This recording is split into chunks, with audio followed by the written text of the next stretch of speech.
Yeah. I would say everything so far. Yeah, it would make Well, I sense. think a lot is just having boundaries, but I feel like it goes Yeah. both ways, doesn't it? Like for women, I feel like they need to have a standard that I think their partner should hold on to, as should the man for the woman. Oh, Here's they the do, problem, right? though. Or They for have both so people. many standards, Here's bro. the problem. Yeah. Women's standards are celebrated. Men's standards are discriminated, are Sure. made fun of, right? So like if a guy says, I don't want a promiscuous woman, I don't want a girl that's fat, I don't want a girl that's rude, that's annoying, that's crass, that's considered insecure.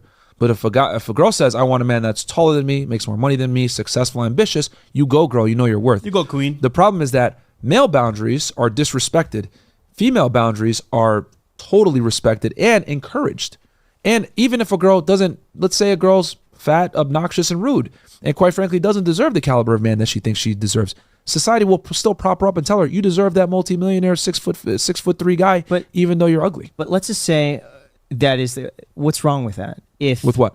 If she feels like she's entitled to that, what does that do? What negative outcome does that have? Well, the problem with that is that number one, she feels entitled when she hasn't earned it. And then number two is that sets her up for long-term failure, because the reason why so many girls are perpetually single is because they overestimate their sexual market value. And what I mean by sexual market value is their looks.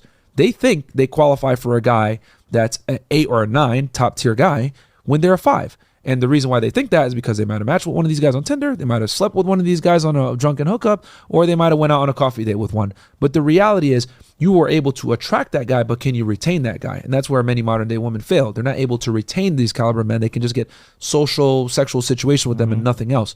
But then they think, okay, I deserve this caliber of guy, I'm not settling. Or if they do settle, they treat the guy that's actually on their level very poorly because they think they deserve more. So this delusion ends up not only affecting their ability to find a guy, but ends up hurting the guy that ends up settling But then with I this feel chick. like it's 50% fault for both sides. It's also the guy's fault It is. for not setting boundaries. Yes. And for accepting that. But it goes back to what I said. Men don't set boundaries because they're shamed for doing so. Demonized for doing. If I can get canceled for saying a girl is fat and rude, I can literally, they'll be like, oh, taking this down off TikTok.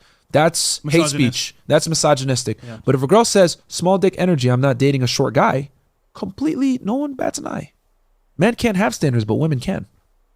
It's pushing the algo. Yeah. I mean, I'm a short guy. Yeah. And I understand that I'm not going to be everyone's cup of tea. Yeah, of course. But my thought is that, out of 7 billion people, there's enough of a percentage that would be into what I have to offer. For sure. So- And obviously you've been able to amplify that by, creating a great platform, making yourself very financially successful, etc.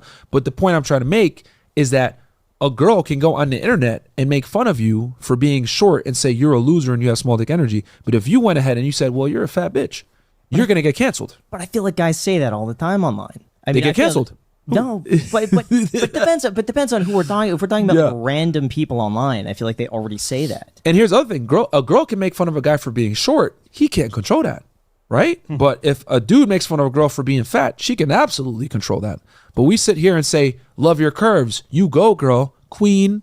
But if a guy is short, small dick energy short. You can't control that. I don't know. I feel like you almost have an advantage now being short because you could really exemplify other qualities and people look at you a For little sure. bit differently. So I feel like you could always play to his strength. My you're very point- optimistic. Yeah, you're Which I optimistic. love. Yeah. But most guys, it's just And tough, here's the bro. other thing too. Like what I'm basically trying to demonstrate here is that female standards are always celebrated. Male standards are always disrespected and looked at as discrimination. Why do you feel like it's that way? Well, men can't speak openly about what they want. Like you said before, men need to have boundaries, right? Sure. What I'm saying is that the reason why so many men don't have boundaries is because it's politically incorrect and socially unacceptable for men to have boundaries. I'll give you an example. Yeah. If I tell guys, yo, you have a girlfriend, she needs to respect you, she shouldn't be at the club, shaking booty and hanging out with her girlfriends and going to Miami for girls trips, they'll sit there and tell me that I'm insecure. They'll say, oh, what's wrong with you? What are you so insecure about? No, it's just common respect that you have a man at home. Why are you putting yourself in precarious situations that could hurt the relationship, right? But on the other end, right, like girls are totally, like if a girl says, I want this caliber of man, I want this, whatever, even if she doesn't qualify for it, society will prop her up and tell her, you deserve that man. Like no one ever tells women no, but we definitely tell men no.